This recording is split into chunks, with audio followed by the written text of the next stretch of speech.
ఓం సమర్థ సద్గురు గులాబ్ బాబాయ నమః. అధ్యాయము 9. బందిపోటు దొంగలను సద్భక్తులుగా మార్చిన బాబా. ఓం విఘ్నరాజాయ నమః. ఓం సరస్వత్యై నమః. ఓం గురుభ్యో నమః. ఓం కులదేవతాయై నమః. ఓం సద్గురు గులాబ్ బాబాయ నమః. బందిపోటు దొంగలను సద్భక్తులుగా మార్చిన బాబా. రామావతారంలో, కృష్ణావతారంలో భగవానుడు లోకకంటకులు, దుర్మార్గులైన రాక్షసులను సంహరించారు. ఈనాడు భగవానుడు సంతుల రూపాన అవతరించి దుర్మార్గులైన వారిని చంపకుండా వారిలోనున్న చెడు సంస్కారాలను తొలగించి సన్మార్గులుగా చేస్తున్నారన్న విషయం ఈ సంఘటనలు తెలియచేస్తాయి. మధ్యప్రదేశ్లోని చంబల్ లోయ బందిపోటు దొంగలకు నివాస స్థానం. వారంతా దారుణమైన దోపిడీలు, బీభత్సమైన హత్యాకాండలు చేస్తూ జీవిస్తుంటారు. ప్రభుత్వం వీరి దారుణాలను అణచలేకపోయింది. ప్రజలకు ప్రాణ సంకటమైంది.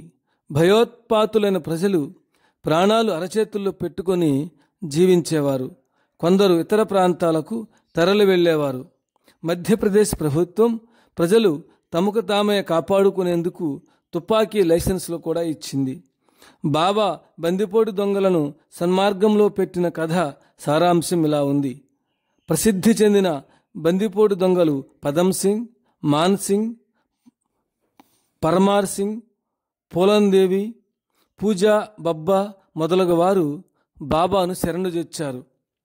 శ్రీ పదం సింగ్ ఇతడు బందిపోటు దొంగల ముఠా నాయకుడు. వీరిది దమో జిల్లా ఛత్రపూర్ గ్రామం. 1968 సంవత్సరంలో బాబా భక్తులతో వ్యాన్లో చంబల్ లోయ గుండా ప్రయాణం చేస్తున్నారు. పదం సింగ్ అనుచరులు బాబా వ్యానును అడ్డగించి పదం సింగ్ కబురు చేశారు. పట్టుబడిన వారు పోలీసు వారు అవునో కాదో తెలుసుకుని కబురు చేయమని తన అనుచరులకు చెప్పి పంపాడు పదం సింగ్. పోలీసు వారు కాదని తెలిసిన పిమ్మట పదం సింగ్ బాబాను, భక్తులను డబ్బు తీయమని బెదిరించాడు. బాబా తన వద్ద డబ్బు లేదని నిష్కర్షగా చెప్పారు. డబ్బు తీస్తావా లేదా అని బెదిరిస్తూ పదం సింగ్ బాబా వైపు తుపాకీ గురిపెట్టాడు. ట్రిగ్గర్ నొక్కాడు.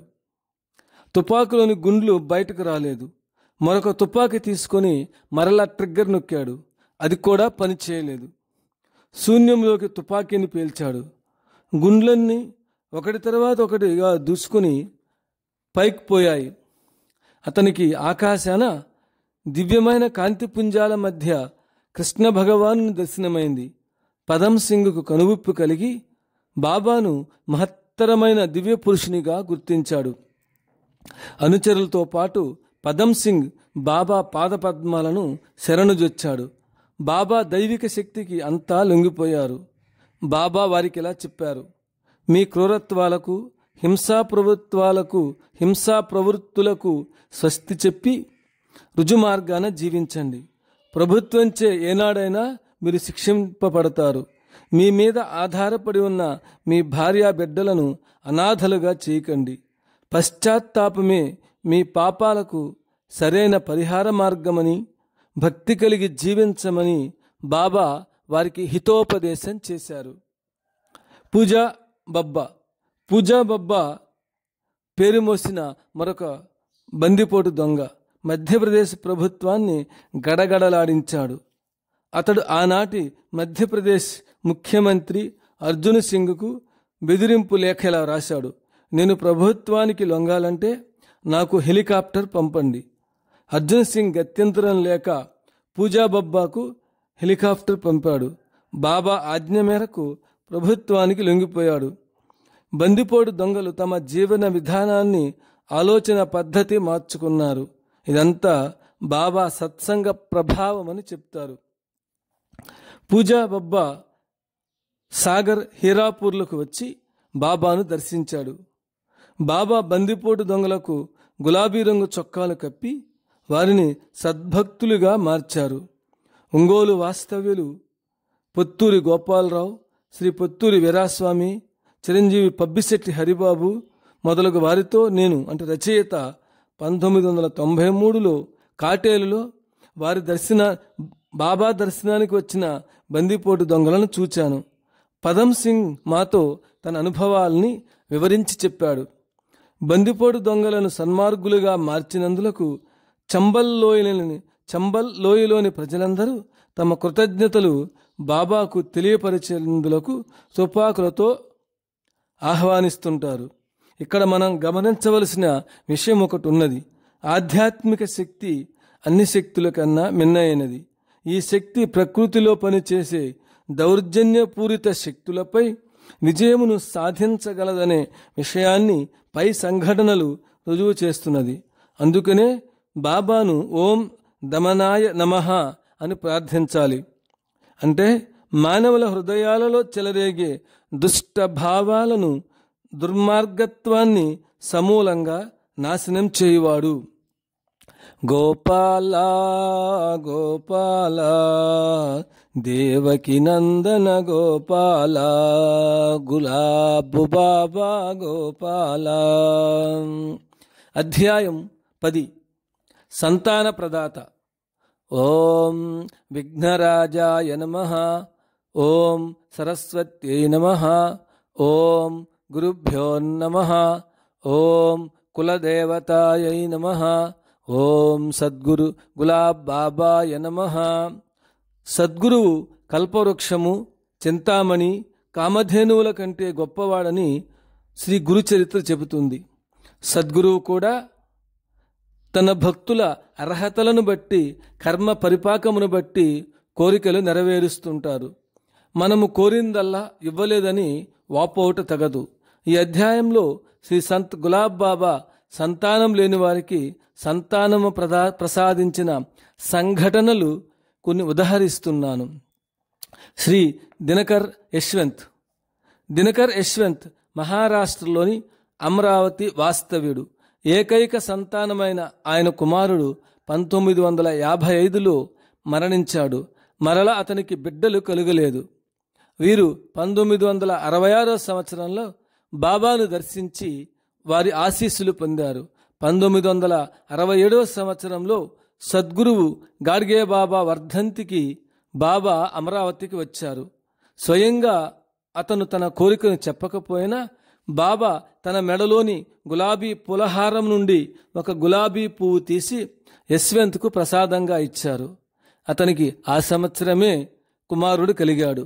శ్రీ సురేష్ బన్సాద్ సీతాబర్ది, నాగ్పూర్. వీరు టైలర్, చాలా నిరుపేద. మరాఠీ భాషలో గులాబ్ బాబా జీవిత చరిత్రను ఎస్ బడ్కస్ గారు రాశారు. గ్రంథం పేరు సౌరభ్. శ్రీ సురేష్ ఒకసారి అనుకోకుండా ఈ గ్రంథాన్ని చదువుతుండగా ఒక ఆలోచన అతని మనస్సులో కలిగింది. నిజంగా బాబా అవతార పురుషులు అయినట్లయితే 1 సంవత్సరంలోనే నాకు మగబిడ్డ కలిగితే సౌరభ్ అని పేరు పెట్టుకుంటాను అని మనస్సులో తలిచాడు. బాబా చరిత్ర పారాయణ ఫలితం వల్ల సంవత్సరంలోనే కలిగిన మగ శిశువుకు సౌరభ్ అని పేరు పెట్టుకున్నాడు. ఈ విధంగా బాబా మహిమపై షరతు పెట్టిన అతని కోరిక నెరవేరింది. ముసల్మాను భక్తుడు. మధ్యప్రదేశ్లోని దమో వాస్తవ్యులైన ముసల్మాను దంపతులకు వివాహమయ్యాక చాలా కాలం వరకు సంతానం కలుగలేదు. బాబా మహిమలను గూర్చి విని బాబాను దర్శించడానికి చాలాసార్లు కాటేలు వచ్చారు ఆ దంపతులు. సంతానం లేదని బాబాకు చెప్పుకున్నారు. బాబా ప్రసాదమిచ్చి దీవించి పంపారు. 1 సంవత్సరంలోనే వారికి మగబిడ్డ కలిగాడు. తమ బిడ్డను కాటేలుకు తీసుకువచ్చి, బాబా ఈ బిడ్డకు ఏ పేరు పెట్టమంటారని అడిగాడు. ఆ బిడ్డకు గోపాల్ ఖాన్ అని పేరు పెట్టమని బాబా చెప్పారు. MBG బాచా. వీరు భండారా ప్రభుత్వ ఆర్డినెన్స్ ఫ్యాక్టరీలో ఆఫీసర్గా పనిచేశారు. వీరికి కలిగిన 3 కుమార్తెలు సిజేరియన్ ఆపరేషన్ ద్వారా తల్లి గర్భము నుండి తీయబడిన వారే. మొదటి ఇద్దరు ఆడపిల్లలు ఆపరేషన్ తర్వాత మరణించారు. మూడవ అమ్మాయి మాత్రమే జీవించగలిగింది. నాలుగవ సంతానం కొరకు ప్రయత్నం చేస్తే భార్య దక్కదని డాక్టర్లు అతన్ని హెచ్చరించారు. భార్య లేని బిడ్డలెందుకని ఆయన తన భార్యకు బిడ్డలు పుట్టకుండా ఆపరేషన్ చేయించారు. మూడో అమ్మాయికి 14-15 సంవత్సరాలు వచ్చాక ఆయనకు కొత్త ఆలోచన మనస్సులో మెదలసాగింది. ఈ అమ్మాయి పెండ్లి అయ్యాక అత్తవారింటికి వెళుతుంది కదా, అప్పుడు నా అనేవారు నాకు లేకుండా పోతారు కదా. ఈ ఆలోచన వారిని నిరంతరం కుంగదీస్తుండేది. మగబిడ్డ కొరకు మక్కా, మదీనా, అజ్మీర్ మొదలగు పుణ్యస్థలాలను దర్శించి వచ్చారు. కానీ సంతానం కలుగలేదు. అప్పుడప్పుడు బాబా భండారా వస్తూ పోతూ ఉండేవారు. బాబాను 2 సార్లు దర్శించారు. సర్వజ్ఞుడైన బాబా వీరి మనోవేదనను గ్రహించి ఒక పూలమాలను అతని మెడలో వేసి టెంకాయ ప్రసాదంగా ఇచ్చారు. కొన్నాళ్లకు అతనికి మగబిడ్డ కలిగాడు. డాక్టర్ అతని భార్యకు సంతాన నిరోధక ఆపరేషన్ చేసినా బాబా ఆశీస్సుల ప్రభావంచే సంతానం కలిగింది. మహాత్ములు తమ సంకల్ప శక్తి చేత నమ్మిన భక్తులకు ఏదైనా ప్రసాదించగలరని ఈ లీల మనకు బోధిస్తుంది. వీరు కిర్కి ప్రభుత్వ ఆర్డినెన్స్ ఫ్యాక్టరీలో మేనేజర్గా ప్రస్తుతం పనిచేస్తున్నారు. శ్రీ మాధవరావు భండారా, వీరు భండారా నివాసి. ఆయనకు 5 ఆడపిల్లలు కలిగారు. సంతానాన్ని నిలిపేందుకు ఒక మగబిడ్డైనా కలుగలేదని బాబా విచారగ్రస్తులయ్యారు. సంత్ గులాబ్ బాబా కృపచేత కుమారుడు కలిగాడు. Ex chief security officer Shri Shinde Shirdi Sai మందిరానికి చీఫ్ సెక్యూరిటీ ఆఫీసర్గా పనిచేశారు. చాలా కాలం సంతానం కలుగలేదు. బాబా కృపా విశేషం చేత ఒక కుమారుడు వీరికి జన్మించాడు. శ్రీ కూథే గారు నాగపూర్లో ఉంటున్నారు. వీరికి గులాబ్ బాబా ఎవరో తెలియనప్పటికీ వారి చిత్రపటానికి ఫ్రేమ్ కట్టించి ప్రతినిత్యం పూజ చేయడం ప్రారంభించాడు. ఒకసారి గులాబ్ బాబా నాగపూర్లో ఉన్న శ్రీ గజానన్ మహారాజ్ మందిరానికి వచ్చారు. కూథే బాబాను చూడడం తటస్థపడింది. బాబాకు సాష్టాంగ ప్రణామం చేసి బాబాను తన ఇంటికి రావలసిందిగా ప్రార్థించాడు. అప్పుడు కూథేతో, నేను మీ ఇంటికి కొత్తగా రావడం ఏమిటి? ఇదివరలోనే వచ్చాను కదా అని బాబా అన్నారు. కొంచెంసేపు బాబా మాటలు అర్థం కాక ఆయన నిర్ఘాంతపోయాడు. తరువాత శాంతంగా ఆలోచించిన పిమ్మట బాబా మాటలు అర్థమైనాయి. ఈ సంభాషణ జరిగిన తరువాత బాబా అతనితో, నాకు 50 ట్యూబ్లైట్లు కావాలయ్యా అని అన్నారు. వెంటనే 50 ట్యూబ్లైట్లు కొని బాబాకు సమర్పించాడు. మధ్యతరగతికి చెందిన వాడైనా 50 ట్యూబ్లైట్లు ఎలా కొనాలా అని ఆలోచించలేదు. బాబా అతని భక్తి శ్రద్ధలకు పులకించిపోయారు. కూథేకు వివాహమైన నాటి నుండి సంతానం కలుగలేదు. సంతానం లేని విషయాన్ని అతను బాబాకు చెప్పలేదు. అతనికి బాబా కృపచేత కొంతకాలానికి పుత్ర సంతానం కలిగింది. ఈ లీల ద్వారా మనము 2 విషయాలు అవగాహన చేసుకోవాలి. బాబా తన పటానికి తనకు భేదం లేదని స్వయంగా అతనికి అనుభవాన్ని కలుగచేసి ధన్యుని చేశారు. రెండవది, మనకేది అవసరమో ఏది అనవసరమో బాబాకు తెలుసు. అందుచేతనే ఆయన మనోవాంఛితాన్ని బాబా నెరవేర్చి అతని భక్తి శ్రద్ధలను మరింత పటిష్టం చేశారు. అంజనాబాయికి వివాహమయ్యి 26 సంవత్సరాలైన సంతానం కలుగలేదు. ప్రతి స్త్రీ మాతృమూర్తి కావాలని వాంఛించడమేగాక బిడ్డల లాలన పాలన చేయాలని కోరుకుంటుంది. ఆ భాగ్యాన్ని నోచుకోని స్త్రీ తన జీవితాన్ని ఎండమావిగా భావిస్తుంది. అలాంటి బాధయే ఆమెను పీడించేది. ఎన్నో వ్రతాలు నోములు నోచింది. ఆమెకు బాబా మహామహిమాన్వితుడని తెలిసింది.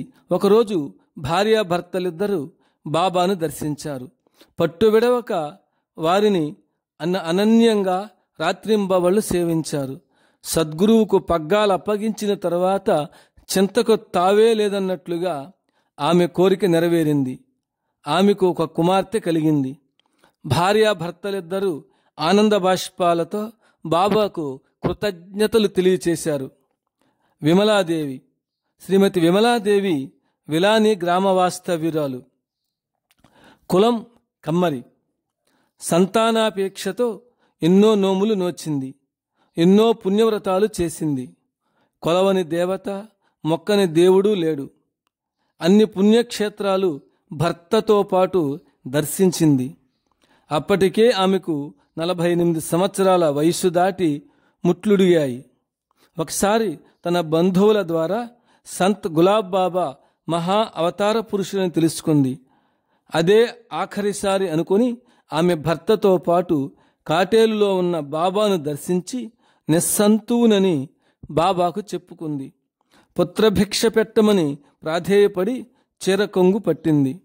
అపార దయాసముద్రుడైన బాబాకు ఆమెపై అనుగ్రహం కలిగి చీరకొంగులో టెంకాయ పెట్టి ఆశీర్వదించారు.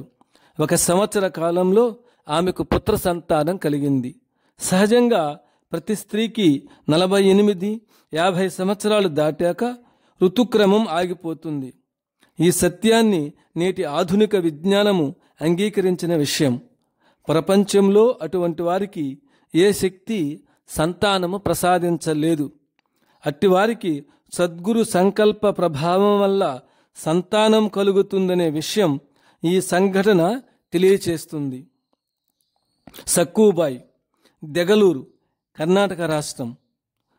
వీరికి వివాహమై ఎన్నో సంవత్సరాలు గడిచినా సంతానం కలుగలేదు. కొన్ని సంవత్సరాలకు పూర్వం కాటేలులో బాబాను దర్శించి సంతానమివ్వమని ముండికేసింది. సంతానమివ్వకపోతే బావిలో పడతానని చెప్పింది. ఆ దోష పరిహారమునకు ఒక భక్తుణ్ణి బావిలో టెంకాయ వేయమని బాబా చెప్పారు. అతడు అలానే చేశాడు. కొన్నాళ్లకు వరుసగా ఆమెకు 5 సంతానం కలిగారు. ఓం గులాబ్ బాబాయ నమః. అధ్యాయము 11. స్వప్న సందేశాలు. ఓం విఘ్నరాజాయ నమః. ఓం సరస్వత్యై నమః. ఓం గురుభ్యో నమః. ఓం కులదేవతాయై నమః. ఓం సమర్థ సద్గురు గులాబ్ బాబాయ నమః. స్వప్నాలు, వాటి పుట్టుక. మానవ జాతికి ఎంత చరిత్ర ఉందో మానవులు కన్న స్వప్నాలకు అంతే చరిత్ర ఉన్నదనడంలో సందేహం లేదు. రాబర్ట్ ఆండ్రూ లక్కీ డ్రీమ్స్ అనే గ్రంథంలో శతాబ్దాలుగా కలల గూర్చి పరిశోధనలు జరుగుతున్నాయని, లక్షలాది ప్రజానీకానికి వచ్చిన కోట్లాది కలల్ని నిశితంగా పరిశీలించి శాస్త్రజ్ఞులు సమీకరించారని, అవి కేవలం ఊహలుగాక హేతువాదానికి నిలువగలుగుతున్నాయని వెల్లడి చేశారు. మన పురాణాల్లోనూ, గ్రీకు పురాణాల్లోనూ, బైబిల్ గ్రంథాలలోనూ, ఇంకా కొన్ని దేశాల ప్రాచీన గ్రంథాల్లోనూ స్వప్నాల ప్రస్తావన ఉండడాన్ని బట్టి వాటి ప్రాధాన్యతను మనం అర్థం చేసుకోవచ్చు. ఆర్టిమిడోరాస్ అనే గ్రీకు రచయిత 2వ శతాబ్దంలో కలలను గూర్చి ఒక గ్రంథాన్ని వ్రాశారు. నమ్మని వాళ్ళు కూడా ఉన్నారు. దేవుడు ఉన్నాడా లేడా అనే సమస్య ఉన్నంతకాలం కలల సమస్య ఉండి తీరుతుంది. విష్ణు పురాణంలోనూ పరాశర సంహితలోనూ కలల గూర్చి ప్రస్తావన ఉన్నది. కాలభేదాన్ని అనుసరించి ఫలితాలు మారుతుంటాయని దేవగురువు బృహస్పతి వివరించారు. ఏ సమయంలో వచ్చిన కలకు ఫలితం ఎంతకాలం ఉంటుందో ఈ క్రింద వివరించబడింది.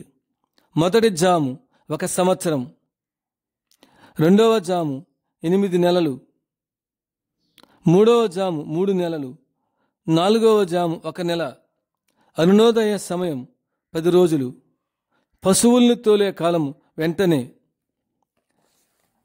శయనకాల స్మరణీయ మంత్రం నమఃశంభోతి నేత్రాయ రుద్రాయ వరదాయ చ వామనాయ విరూపాయ స్వప్నాధిపతయే నమః. భగవత్ దేవదేవేశ భృదృషవ భగవత్ దేవదేవేశ భృదృషవాహన ఇష్టానిష్టే మమాచక్ష్వ స్వప్నే సాంత్వతః. పై మంత్రాన్ని ప్రతివారు నిద్రపోయే ముందు ఏకాగ్రతతో స్మరించి ఆ తర్వాత నిద్రపోయినట్లయితే పీడకలలు రావని, కమ్మని కలలే వస్తాయని పూర్వీకులు చెప్పారు. దుస్వప్న ప్రాయశ్చిత్తం.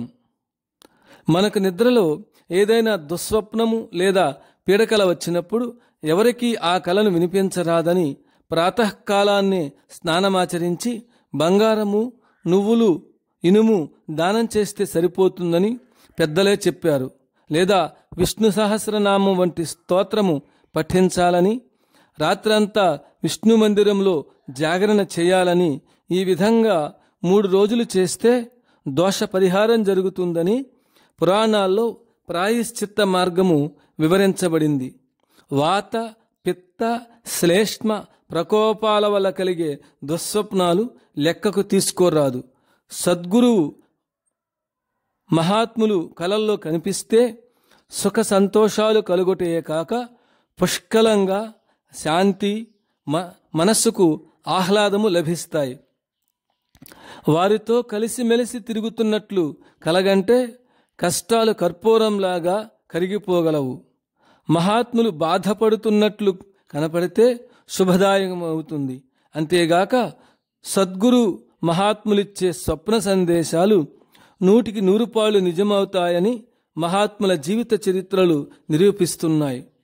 సంతానము లేని ఒక బ్రాహ్మణ స్త్రీకి కలలో శ్రీగురుడు ప్రత్యక్షమై 2 ఫలాలు ప్రసాదించి, అమ్మా, బ్రాహ్మణ సంతర్పణ చేసి ఈ ఫలాలు భుజించని చెప్పారు. నిద్ర నుండి మెలకువ వచ్చేసరికి నిజంగానే ఆ 2 ఫలాలు ఆమె పక్కనే ఉన్నాయి. శ్రీ గులాబ్ బాబా తన భక్తులకు కలుగజేసిన స్వప్నాల గూర్చి ఈ అధ్యాయంలో సోదాహరణంగా వివరించడమైంది. మావుల్ శ్రీ హెచ్ భాట్ గారి అనుభవం. మావుల్ హెచ్ భాట్ గారు తరుణ్ భారత్ పత్రిక సంపాదకుడుగా పనిచేస్తున్నారు. ఒకనాటి రాత్రి బాబా అతనికి స్వప్న దర్శనమిచ్చి తన దర్శనానికి రావాలని చెప్పారు. కలలందు నమ్మకం లేని అతనికి తనకొచ్చిన కల నిజం కాదని తోచింది. అందుచేత ఆయన బాబా దర్శనానికి వెళ్ళలేదు. తన భక్తుడు వస్తాడేమోనని బాబా కొన్నాళ్లు ఎదురుచూచారు. అతనికొచ్చిన కల నిజమైన కలయని నిరూపించడానికి బాబా అతనింటికి స్వయంగా వచ్చి అతనితో, నిన్ను రమ్మని చెప్పాను కదా, రాలేదేమిటి అని ప్రశ్నించారు. బాబా అడిగిన ప్రశ్నకు ఏమీ సమాధానం చెప్పలేక సిగ్గుచేత తల వంచుకున్నాడు. అటువంటి మహత్తరమైన అమృతానుభవమునకు అతను ఎంతో తబ్బిబ్బయ్యాడు. దినకర్ సర్వడే, ఎరండోల్, జల్గావ్ జిల్లా. శ్రీ దినకర్ సర్వడే ఒక ప్రాథమిక పాఠశాలలో టీచర్గా పనిచేస్తున్నారు. 13/4/1978 రాత్రి బాబా అతనికి స్వప్న దర్శనమిచ్చి మరుసటి రోజు అంటే 14/4/1978 నాడు స్కూటర్ మీద ప్రయాణం చేయవలదని, ప్రమాదానికి గురి కావలగలవని అతని హెచ్చరించి అదృశ్యమయ్యారు. అతనికి ఈ విషయం గుర్తున్నా అనివార్య పరిస్థితుల ప్రభావం వల్ల ఒక ప్రదేశానికి అత్యవసర పని మీద వెళ్ళవలసి వచ్చింది. భార్యతో స్కూటర్ మీద వెళుతుండగా ఎదురుగా వస్తున్న ఒక లారీ అతని స్కూటర్ని ఢీకొట్టింది. బాబా అదృశ్య అభయహస్తం వారిపై ఉండడం చేత మరణించకుండా బలమైన గాయాలు తగిలి ప్రమాదం నుండి బయటపడ్డారు. అతని భార్య చేతులకు, కాళ్లకు బాగా దెబ్బలు తగిలి రక్తసిక్తమయ్యాయి. అతనికి కూడా ఛాతీకి, కాళ్లకు బలమైన దెబ్బలు తగిలి స్పృహ తప్పి పడిపోయాడు. వారిద్దరిని ప్రభుత్వ ఆసుపత్రిలో చేర్పించారు. డాక్టర్లు అతని ఛాతీకి ఎక్స్రే తీసి ప్రక్కటెముకలు విరిగాయని 8 విరిగాయని చెప్పారు. 3 నెలలు ఆసుపత్రిలో ఉండి చికిత్స చేయించుకుంటే ఎముకలు యథాతథంగా అతుక్కుంటాయని డాక్టర్లు చెప్పారు. అతను వారి మాటలు లెక్క చేయకుండా ఒక అద్దె కారులో భార్యతో పాటు కాటేలు చేరి బాబాను దర్శించాడు. పరమ దయాళువైన బాబా భార్యాభర్తలిద్దరికీ తీర్థమిచ్చి అతని ఛాతీ పక్కటెముకల మీద మృదువుగా తన చేతులతో నిమిరారు. బాబా తన అమృత హస్తాలతో నిమిరిన తోడనే విరిగిన ఎముకలు అతుక్కున్నట్లు అతనికి అనిపించింది. బాబా ఆమె చేతులను కాళ్లను పలుసార్లు మృదువుగా నిమిరారు. ఆమెను మెల్లమెల్లగా నడవమని చెప్పగా ఆమె అట్లే నడిచింది. వెంటనే స్వస్థత చేకూరింది. సర్వడే మరల ఆసుపత్రికి వెళ్ళి ఎక్స్రే తీయించుకున్నాడు. విరిగిన ఎముకలు యథాప్రకారంగా ఉన్నందులకు డాక్టర్లు మహా ఆశ్చర్యపడ్డారు. సర్వడే దంపతులను ప్రాణగండం నుండి తప్పించి బాబా జీవనదానం చేశారు. బాబా ముందుగానే స్వప్న దర్శనమిచ్చి తన భక్తులను ప్రమాదాలకు గురికాకుండా హెచ్చరిస్తుంటారు. వారి హెచ్చరికలను పాటించి భక్తులు జాగ్రత్త పడడం మంచిదని ఈ సంఘటన తెలియచేస్తున్నది. శ్రీ దినకర్ సర్వడే మరొక స్వప్నానుభవం. దినకర్ సర్వడే శ్రీ మెహర్ బాబా భక్తుడు. అవతార్ మెహర్ బాబా నిర్యాణము ముందు రోజు దినకర్కు ఒక స్వప్నం వచ్చింది. మెహర్ బాబా అతనికి స్వప్న దర్శనమిచ్చి నిద్ర నుండి లెమ్మని చెప్పారు. నిద్ర నుండి లేచి చూచేసరికి మెహర్ బాబా అతనికి ఎదురుగా నిలబడి ఉన్నారు. ఆయన వెనుక గులాబ్ బాబా నిలబడి ఉన్నారు.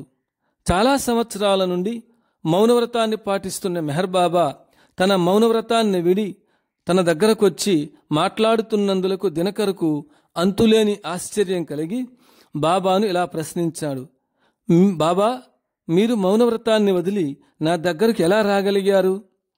బాబా చిరునవ్వుతో నా ప్రశ్నకు సమాధానం చెప్పకుండా తన వెనుక నిలబడి ఉన్న గులాబ్ బాబాను ముందుకు రమ్మని చెప్పారు.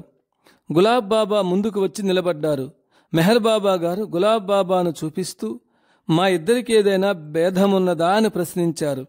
రెప్పపాటు కాలంలో ఇద్దరూ ఒకే విధంగా ప్రకటమై నవ్వుతూ అదృశ్యమయ్యారు. తెల్లవారిన తరువాత అర్థం కాని రీతిలో కారణాలు లేకుండా అతని మనస్సంతా తీవ్రమైన ఆందోళనకు గురైంది.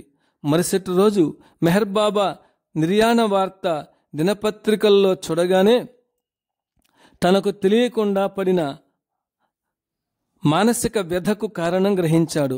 నిర్యాణము 31 జనవరి 1969 నాడు మెహర్ బాబా నిర్యాణం చెందారు.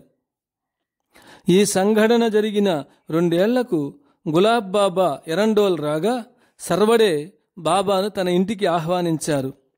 ప్రఖ్యాత చిత్రలేఖకుడు శ్రీ భాను సమర్థ కూడా బాబా దర్శనానికి దినకర్ సర్వడే ఇంటికి వచ్చారు. అతన్ని గోడ మీద ఒక బొమ్మను గీయమని బాబా చెప్పారు. వెంటనే అతను ఒక బొగ్గు ముక్కతో గులాబ్ బాబా ముఖ చిత్రాన్ని అవుట్లైన్గా గోడ మీద గీశాడు. చిత్రానికి వెనుక కాటేలు ఆశ్రమాన్ని కూడా చిత్రించాడు. బాగా గీయలేదంటూ బొగ్గు ముక్కతో ఆ బొమ్మకు మీసాలు పెట్టాడు బాబా. ఇప్పుడెవరో చెప్పమని వారిద్దరిని బాబా అడిగారు. మెహర్ బాబా అని వారు చెప్పారు. మరలా బాబా ఆ బొమ్మకు బొగ్గుతో తలపాగా చుట్టారు. ఇప్పుడెవరో చెప్పమన్నారు బాబా. సంత్ తుకారాం లాగా ఉన్నారని చెప్పారు.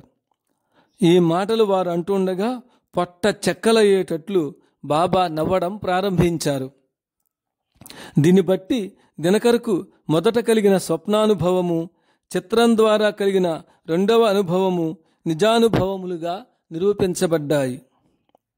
నామరూపాలు వేరైనా సద్గురువులంతా ఒకే కుటుంబానికి చెంది ఉంటారని, శ్రీ మెహర్ బాబా, శ్రీ గులాబ్ బాబా ఒకరేనని దినకర్ అనుభవపూర్వకంగా తెలుసుకున్నాడు.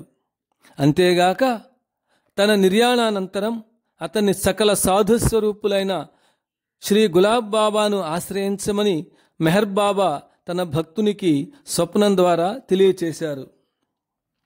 4వ దత్తావతారంగా ప్రసిద్ధికెక్కిన శ్రీ స్వామి సమర్థ నిర్యాణం చెందుతున్న సమయాన తన భక్తుడు కేశవనాయక్ శోకిస్తుంటే స్వామి తన పాదుకులు అతనికిచ్చి, నా అవతారం షిరిడీలో నీకు లభిస్తుందని అభయమిచ్చారు. కేశవనాయక్ షిరిడీ వెళ్ళి సాయిని దర్శించగానే అతనికి శ్రీ సాయి అక్కలకోట స్వామి రూపంలో దర్శనమిచ్చారు. శ్రీ స్వామి నేను వేరు కాదని శ్రీ సాయి అతనికి స్పష్టం చేశారు. అలానే శ్రీ మెహర్ బాబా తాను గులాబ్ బాబా వేరు కాదని శ్రీ సర్వడే దినకర్కు అనుభవపూర్వకంగా నిరూపించారు. శ్రీమతి పాటిల్ అనుభవం. గుజరాత్ రాష్ట్రంలో ఆనందపూర్ అనే పెద్ద గ్రామం ఉంది. ఆ గ్రామంలో శ్రీమతి పాటిల్ అనే భక్తురాలు ఉంది. ఆమెకు బాబా స్వప్న దర్శనమిచ్చి తనకొక పంచె చొక్కా తెచ్చి ఇవ్వమని చెప్పారు. ఆమె తనకొచ్చిన స్వప్నం నిజం కాదేమోనని తలచి బాబాను దర్శించలేదు. బాబా గుజరాత్ రాష్ట్రంలో కొన్ని ప్రాంతాలను పర్యటిస్తూ ఆనందపూర్ వచ్చారు. బాబా స్వయంగా ఆమె ఇంటికి వెళ్ళి, పంచె చొక్కా తెచ్చి ఇవ్వమని చెప్పాను కదా, మర్చావా అని అడిగారు. ఆమె ఖిన్నురాలైంది.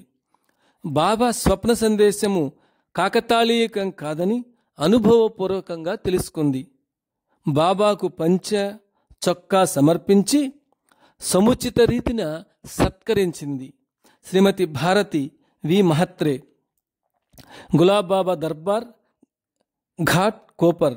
శ్రీమతి భారతి మహత్రే బొంబాయిలో ఘాట్ కోవర్ ప్రాంతంలో నివసిస్తున్నారు. ఆమె తన స్వప్నానుభవాన్ని ఇలా తెలియజేస్తున్నది. ఈ సంఘటన 1980వ సంవత్సరం డిసెంబర్ 19వ తేదీన జరిగింది. నేను బజారు పనులు చూచుకొని ఇంటికి తిరిగి వచ్చాను.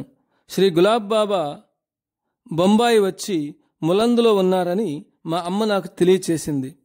మర్నాడు వేకువజామున బాబా మా మంచం మీద కూర్చొని నాకు స్వప్న దర్శనమిచ్చారు. వెంటనే బాబా పాద కమలాలకు నమస్కరించాను.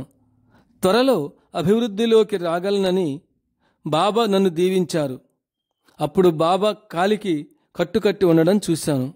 ఆ కట్లను విప్పదీసి వేరే గుడ్డతో మరలా కట్టుకట్టమని బాబా చెప్పారు. బాబా చెప్పినట్లు చేశాను. మా అమ్మ తీపి రొట్టెను తయారు చేసి బాబాకు తినిపించింది. మరుసటి రోజు మా అన్నయ్యకు ఆరోగ్యం బాగాలేదని చెప్పారు. బాబాకు ఆరోగ్యం బాగాలేదని చెప్పాడు. నాకు వచ్చిన కలను మా అమ్మకు తెలియచేశాను. బాబాకు బాగాలేదని తెలిసిన వెంటనే బాబాను చూడాలని ఇంట్లో వారందరికీ ఆదుర్ద కలిగింది. డాక్టర్ పాపల్ గారింటికి వెళ్ళాము. బాబాను చూడగానే బాబా కాలికి బ్యాండేజీ గుడ్డ కట్టబడి ఉంది. నా స్వప్నం గురించి షితౌలి బాబాకు చెప్పాను. ఈ విషయాన్ని ఆయన బాబాకు చెప్పారు. అప్పుడు బాబా ఇలా అన్నారు, అవును నిజమే, గత రాత్రి ఆమె ఇంటికి వేకువజామున 4 గంటలకు వెళితే ఆమె నా కాలుకున్న పాత కట్టు వడదీసి కొత్త బ్యాండేజీ గుడ్డ చుట్టింది. బాబా మాటలు వినగానే అటువంటి మహా సేవాభాగ్యము బాబా కలలో కల్పించినందుకు ఎంతో ఆనందంతో ఉప్పొంగిపోయారు. బాబా తన మాయను అందరికీ ఆవహింపచేసి క్రీడిస్తుంటారు. అందుకనే అజ్ఞులైన మనం వారి నిజతత్వాన్ని గుర్తించలేము. శ్రీ భావూ సాహెబ్ మదర్ ఖోల్కర్, నాగపూర్. భావూ సాహెబ్ ప్రసిద్ధి చెందిన ఒక పత్రికా సంపాదకుడు. ఆయన ఆరాధ్య దైవం శ్రీకృష్ణ భగవానుడు.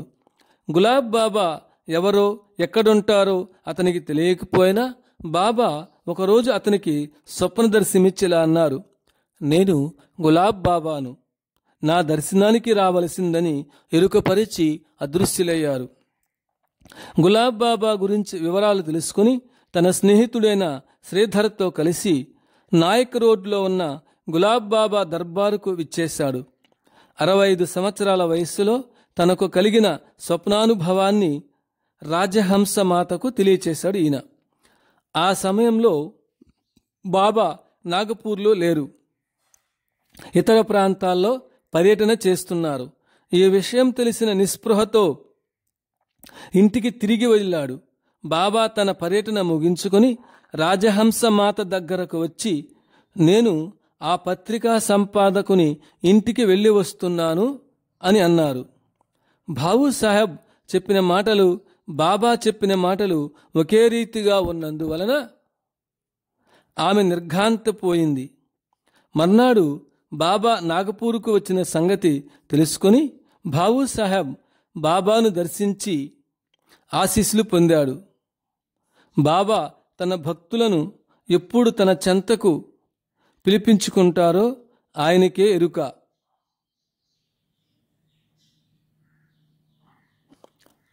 బాబా భక్తులకు స్వప్న దర్శనాలు ఇవ్వడమే కాక ఏదో ఒక మిష కల్పించి తన దగ్గరకు చేర్చుకుంటారు. సత్యుజాన్, బాజీ, చోకరే, భండారా వారి స్వప్న వృత్తాంత సారాంశం ఇలా ఉంది. చలిగాలులు తీవ్రంగా వీస్తున్న రోజులవి. సత్యుజాన్ కుటుంబ సభ్యులందరూ ఇంట్లోని తలుపులన్నీ మూసి దుప్పట్లు కప్పుకొని గాఢంగా నిద్రిస్తున్నారు. రాత్రి సుమారు 1 గంటకు సత్యుజాన్కు బాబా స్వప్న దర్శనమిచ్చారు. అతని చేతిలో ఒక కాగితం పట్లాన్నుంచి బాబా అదృశ్యులయ్యారు. అతను నిద్ర నుండి లేస్తూనే గులాబ్ బాబా వచ్చారు, వచ్చి వెంటనే వెళ్లారు అని పెద్ద పెద్దగా కేకలు వేశారు. అతని భార్య రుక్మాబాయి నిద్ర నుంచి లేచి, ఏమిటండి ఈ అర్ధరాత్రి వేళ గులాబ్ బాబా వచ్చి వెళుతున్నారని పెద్ద పెద్దగా మాట్లాడుతున్నారేమిటి అని ఆశ్చర్యంగా ప్రశ్నించింది. ఇంటి పక్క వారికి కూడా నిద్రాభంగం కలిగి అతని చుట్టూ మూగారు. నిద్రలో ఏదో పరధ్యానంగా మాట్లాడుతున్నారని తలచి అతని భార్య నీళ్లు పెట్టి ముఖం తుడిచింది. అతను నిద్ర నుండి తెప్పరిల్లి అందరితో, నేను చెప్పేది అబద్ధం కాదు, నా చేతిలో పట్లం ఉంది చూడండి అని చెప్పగా వారు ఆ పట్లాన్ని విప్పి చూచారు. అందులో గులాబీ రేకులు, చక్కెర ఉన్నాయి. అతనికొచ్చిన స్వప్నము కాకతాళీయమైందని కాదని, అది ఎంతో నిజమైన అద్భుతమైన కల అని ఆశ్చర్యపడ్డారు. శ్రీ రఘువీర దత్తాత్రేయ నాజ్బిల్లి, హైకోర్టు అడ్వకేట్, నాగ్పూర్, 1970వ సంవత్సరంలో ఒకరోజు బాబా నాకు కలలో కనపడి చాలీస్గావ్ రమ్మని చెప్పారు. 2వ రోజున చాలీస్గావ్ వెళ్ళాను. బాబా భక్తుడొకడు చాలీస్గావ్ స్టేషన్కు వచ్చి, నాజ్బిల్లి అనేవారు ఎవరైనా ఉన్నారా అని అందరిని అడుగుతున్నాడు. అతని దగ్గరకు వెళ్ళి, నీవు వెతికే వ్యక్తిని నేనేనని చెప్పాను. బాబా స్టేషన్ బయట మీ కొరకు వేచి ఉన్నారు, మిమ్ములను పిలుచుకొని రమ్మన్నారు అని నాతో చెప్పాడు. నేను బాబా దగ్గరకు పరుగున వెళ్ళి పాదాలకు నమస్కారం చేశాను. బాబా నన్ను పర్వనికి అంటే జల్గావ్ జిల్లా రమ్మని చెప్పారు. నాకొచ్చిన కళ అందరికొచ్చే కళలాంటిది కాదని, అది అక్షరాల నిజమైన కళ అని నా స్వానుభవం తెలిపింది. నా 2వ అనుభవం, శ్రీ రఘువీర దత్తాత్రేయ నాజ్బిల్లి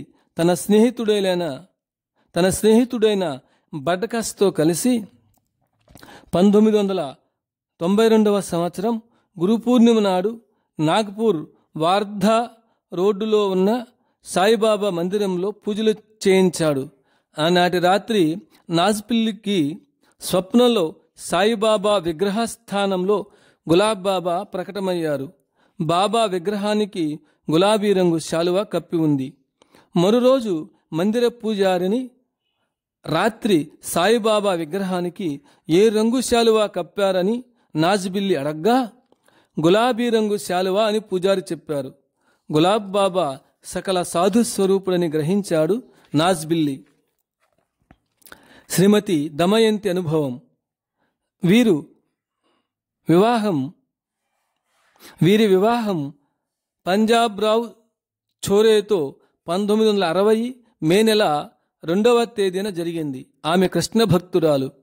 వివాహం అయిన 6 మాసాలకు శ్రీకృష్ణ పరమాత్మ ఒకనాటి మధ్యాహ్నం ఆమె నిద్రపోతున్న సమయాన స్వప్న దర్శనమిచ్చారు. స్వప్న వృత్తాంతం ఇలా ఉంది. శ్రీకృష్ణ భగవానుడు పీతాంబరధారి అయి చేతిలో పిల్లన గ్రోవి తలపై నెమలి పింఛముతో రథారూఢుడై ఆకాశ మార్గాన విహరిస్తూ దమయంతి ఇంటికి వచ్చి ఆమెను నిద్ర నుండి లేపారు. ఆమెతో కొద్దిసేపు పొగడి ఆడి తన రథంలో కూర్చుండబెట్టుకొని ఆకాశ మార్గాన విహరించి ఆమెను ఇంట్లో దిగబెట్టి వెళుతూ, అమ్మా దమయంతి, నేను 6 నెలల తరువాత పునఃదర్శనమిస్తానని చెప్పి శ్రీకృష్ణ భగవానుడు అదృశ్యమయ్యారు. అలాంటి దర్శనం కలిగినందులకు ఆమె సంతోషంతో ఉప్పొంగిపోయింది. 6వ నెల ప్రవేశించిన కొన్ని రోజులకు 1961వ సంవత్సరంలో గులాబ్ బాబా ఆమె ఇంటికి రాగానే శ్రీకృష్ణ పరమాత్మ సంతు ముసుగు ధరించిన సంత్ గులాబ్ బాబా వేరు కాదని, 6వ నెల ప్రవేశించిన కొన్ని రోజులకు 1961 సంవత్సరంలో గులాబ్ బాబా ఆమె ఇంటికి రాగానే శ్రీకృష్ణ పరమాత్మ సంతు ముసుగు ధరించిన సంత్ గులాబ్ బాబా వేరు కాదని ఆమె గ్రహించి పరమానంద భరితురాలైంది. అలనాటి శ్రీకృష్ణ భగవానుడే శ్రీ గులాబ్ బాబా అని చెప్పటులో అతిశయోక్తి కానేరదని ఆమె అంటుంది. శ్రీ గోవింద లోహర్, ఖానార్ ఖర్ కోరార్ తాలూకా, ఖాండ్వా జిల్లా, మధ్యప్రదేశ్. శ్రీ గోవింద లోహర్ చాలా బీదవాడు. అతనింట్లో నిత్య దారిద్ర్యం తాండవిస్తుండేది. అతన్ని అనేక కష్టాలు వెంటాడుతున్నా బాబా నామాన్ని నిరంతరం స్మరిస్తుండేవాడు. ఒక రోజున బాబా అతనికి స్వప్న దర్శనమిచ్చి, మీ ఇంటి చూరులో డబ్బు ఉంది, దానితో ఏదన్నా వ్యాపారం చేసుకోమని చెప్పి అదృశ్యమయ్యారు. ఉదయాన్నే చూడగా ఇంటి చూరులో 100 రూపాయల నోట్ల కట్ట ఉంది. ఆనాటి నుండి అతని ఆర్థిక పరిస్థితులు మెరుగుపడి సుఖశాంతులతో జీవిస్తున్నాడు. ఈ విషయాన్ని నాకు 6/11/1994న గోవింద లోహర్ గారు స్వయంగా టాఖర్ ఖేడాలో చెప్పారు. గోపాల గోపాల దేవకి నందన గోపాల గులాబు బాబా గోపాల.